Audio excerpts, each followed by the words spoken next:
Kali ini saya akan meng-share ilmu tentang bash scripting dasar dan penjadwalan menggunakan cron tab di Ubuntu. Oke, selamat menyaksikan. Oke, untuk part pertama, konsep dasar. Nomor 1, berikan penjelasan mengenai istilah berikut dengan bahasa Anda sendiri. Oke, yang pertama untuk shell. Shell itu adalah program user yang disediakan untuk berinteraksi dengan user. Shell ini adalah penerjemah bahasa perintah yang berupa input dari keyboard atau suatu file tertentu. Shell sendiri bukan merupakan bagian dari kernel, tetapi ia menggunakan kernel untuk menjalankan sebuah program, file, dan lain-lain. Yang kedua adalah jenis-jenis shell. Jenis shell itu ada banyak, tapi saya akan menjelaskan yang sering digunakan saja. Yang pertama adalah BASH atau Burn Again Shell. Pengembangnya adalah Brian Fox dan Chad Remy. Lokasinya di Free Software Foundation. Oke, yang kedua KSH atau Corn Shell. Pengembangnya David Cohn dari AT&T Bell Labs.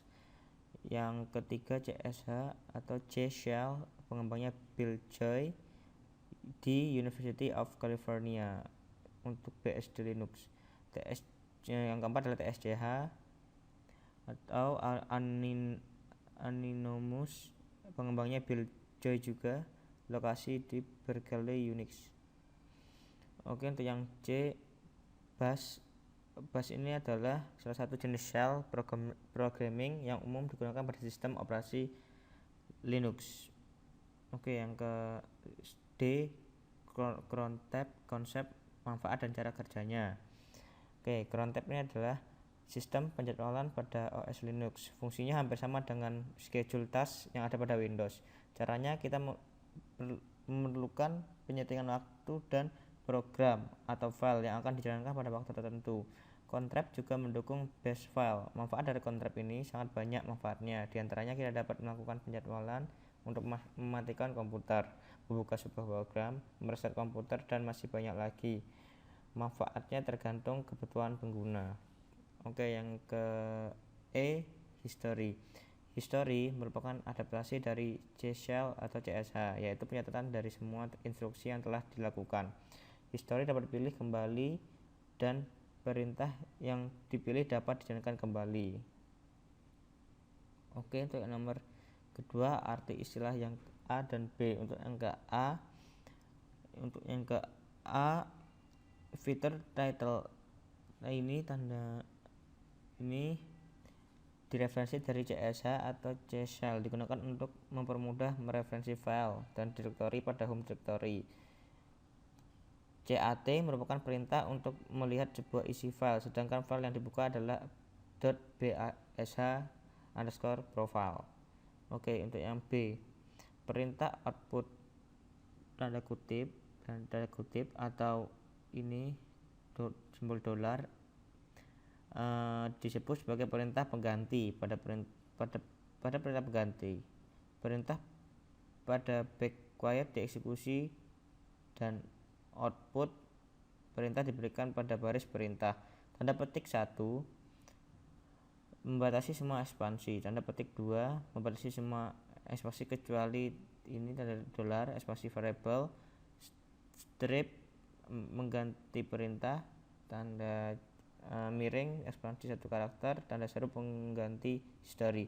Jadi perintah di atas dapat diartikan sebagai perintah untuk mencetak atau echo argumen hostname.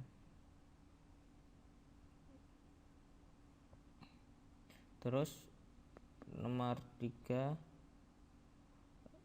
kegunaan kunci tab pada baris perintah shell adalah untuk meneruskan perintah baris dengan lengkap. Kunci tab dapat digunakan untuk melengkapi nama perintah atau nama file. Untuk pakai nama file, ketik perintah dan dilanjutkan dengan ketik nama file. Jika yang diketikkan sudah merupakan karakter unik, tekan kunci tab. Jika nama file sudah berupa karakter unik, kunci tab akan melengkapi nama file. Selanjutnya nomor 4, bash scripting. Oke, yang bagian A jelaskan fungsi variabel dan kegunaannya.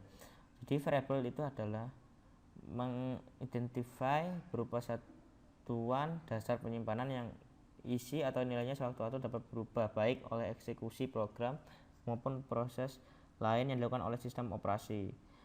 Jadi fungsi variabel ini sebagai data yang akan menempati memori dengan kapasitas tertentu. Variabel dapat dibagi menjadi kategori, yaitu yang pertama environment variable, yang kedua functional parameter, yang ketiga user defined variable. Yang ke B, jelaskan cara meminta input dari pengguna. Cara meminta input, kita dapat menggunakan perintah read, yang artinya dia akan membaca setiap inputan yang dimasukkan oleh user.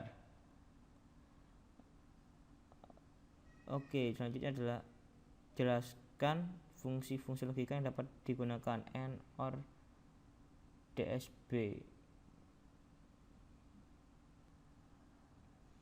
Jadi fungsi logika ini adalah untuk mendukung suatu pengambilan keputusan.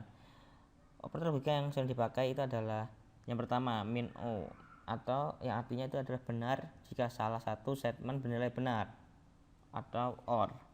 Yang kedua min A, artinya benar jika kedua statement bernilai benar, atau AND. Yang ketiga tanda seru, yang artinya membalikkan nilai sebuah statement. Oke, selanjutnya adalah jelaskan operator matematis yang dapat digunakan. Operator matematika yang dapat digunakan adalah operator matematika yang sering yang seperti yang kita sering gunakan. Contohnya adalah pertama adalah tambah, terus kurang, terus kali, terus pangkat itu simbolnya adalah tanda seru, tanda bintang 2 kali, terus bagi seperti biasa tanda atau, terus modulus atau sisa bagi dalam tanda dengan menggunakan simbol persen. Terus selanjutnya jelaskan penggunaan variabel bertipe string dan numerik.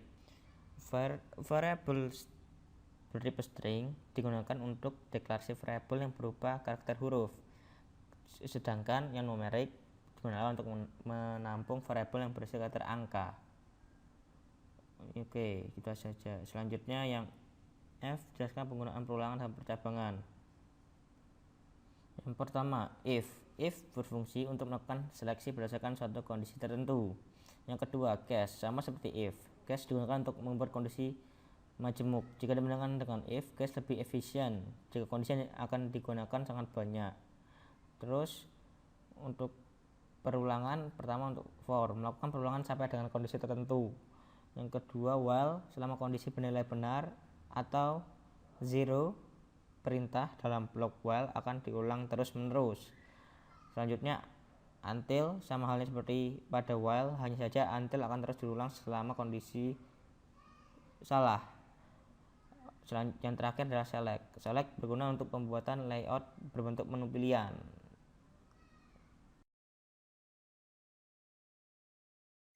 Oke, untuk mengerjakan part 2, pertama kita buka terminal, terus masuk sebagai root,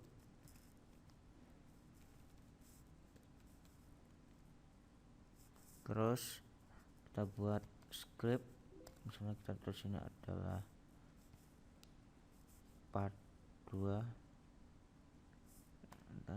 Oke, sekarang kita akan mengetikkan script. Untuk kali ini saya akan pause agar tidak lama, dan nanti akan saya lanjutkan setelah selesai mengetikkan scriptnya. Oke, ini adalah script yang telah saya ketikkan.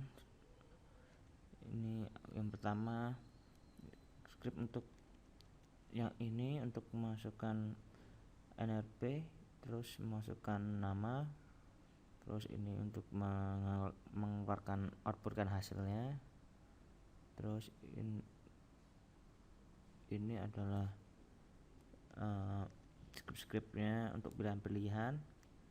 Yang pertama adalah pindah direktori, terus pindah ke dokumen, 3 posisi direktori, membuat direktori baru, ganti nama direktori, hapus direktori, versi kernel, hostname, buat file txt, lihat hak akses, 12 waktu sekarang, 13 rilis, 14 keluar, dan ini adalah untuk script untuk tempat memasukkan pilihan dari 1 sampai 14.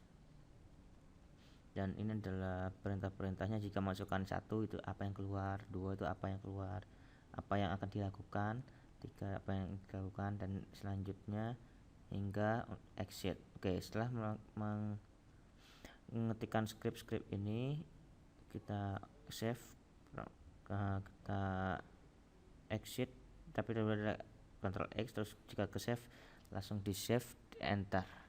Oke, setelah itu kita mengubah hak akses script tadi dengan menggunakan chmod 777, terus nama scriptnya, terus di enter.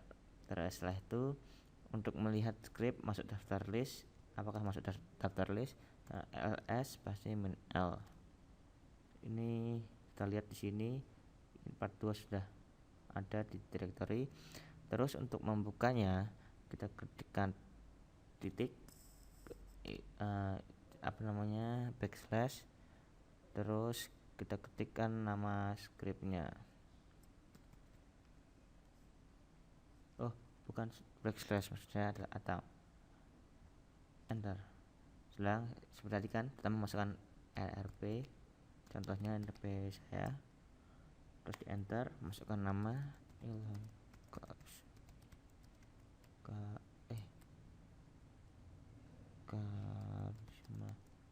Akbar, enter, keluar hai NRP bla bla bla Ilham Karisma Akbar, terus keluar pilihannya. Oke, misalnya kita pilih waktu sekarang ya 12, terus enter. Ini kita lihat hasilnya waktu sekarang, ini berwarna merah. Terus kita tidak masukkan apa-apa, misalnya pilih 0, tidak keluar, mengulang. Ini adalah hasilnya. Yang kita lakukan tidak ada di pilihan. Misalnya pilihan tidak tersedia karena emang pilihan ke-15 itu emang tidak ada. Oke, itu aja untuk part 2.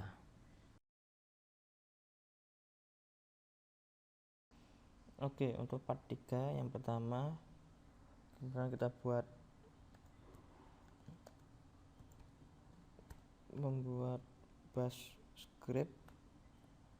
Misalnya kita tulisin adalah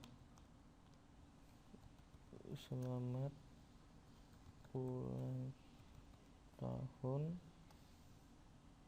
terus kita save, yes, namanya selamat. Oke, setelah itu ganti hak aksesnya. Oke, setelah itu yang kita lakukan adalah menulis script untuk cron tab. Kita ada pekerjaan cron tab dengan cara sudo nano spasi cron tab min e, kita enter. Di sini kita tulis misalnya ini, saya jelaskan dulu, bintang. Nah, maksudnya adalah nama directory file. Oke, yang bintang yang pertama ini adalah menunjukkan menit saat keluar. Terus yang adalah jam, yang adalah tanggal, ini adalah bulannya, dan adalah hari di seminggunya. Misalnya hari khusus untuk hari minggu itu dari 0 sampai 6, skala 0 sampai 6. 0-nya adalah minggu dan 6-nya adalah Sabtu.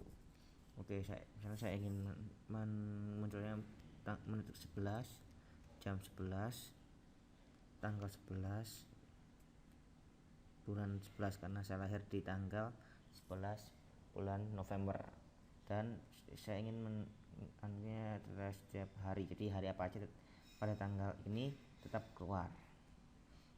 Oke, directory file yang akan dikeluarkan saya tadi benarnya di 0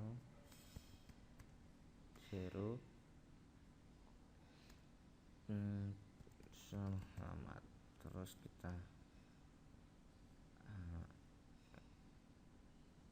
oke, ntar setelah itu yang selesai. Saya tidak bisa menunjukkan hasilnya karena harus tanggal 11 bulan 11. Oke, untuk nomor 2 untuk menunjukkan yang telah kita kerjakan tadi di part 2 setiap 1 menitnya, karena kita buka ini lagi sudah Ctrl A, terus kita taruh in 1, terus bintang home, terus 0, terus 42 yes, start. Oke, selesai. Mungkin itu saja bisa saya share pada kali ini, lebih kurangnya mohon maaf. Wassalamualaikum warahmatullahi wabarakatuh.